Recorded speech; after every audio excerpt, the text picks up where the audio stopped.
بسم اللہ الرحمن الرحیم۔ حضرت بلال حبشی۔ نبی کریم صلی اللہ علیہ وآلہ وسلم کے دنیا سے پردہ فرمانے کے بعد حضرت بلال شام چلے گئے اور وہیں بس گئے۔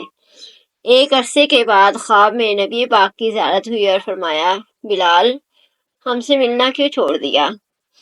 آنکھ کھلتے ہی مدینے کے لیے روانہ ہو گئے۔ کئی دن کی مسافت کے بعد مدینہ منورہ پہنچے، مسجد نبوی میں حاضری دی اور روضہ رسول پر پہنچے تو وہیں بے ہوش ہو گئے۔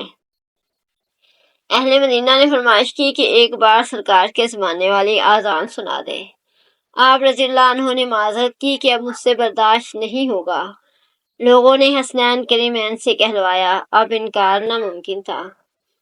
اذان شروع کی تو اہل مدینہ رو پڑے، دل قابو میں نہ رہے۔ پیارے آقا کا زمانہ تازہ ہو گیا، عورتیں بچے سب باہر نکل آئے۔ غم سے نڈھال بے قرار ہچکیاں بند گئیں۔ جب اشہد ان محمد الرسول اللہ پر پہنچے تو لوگ چیخیں مار کر رونے لگے۔ حضرت بلال کی نظر منبر رسول پر پڑی۔ منبر خالی تھا، سرکار نہیں تھے۔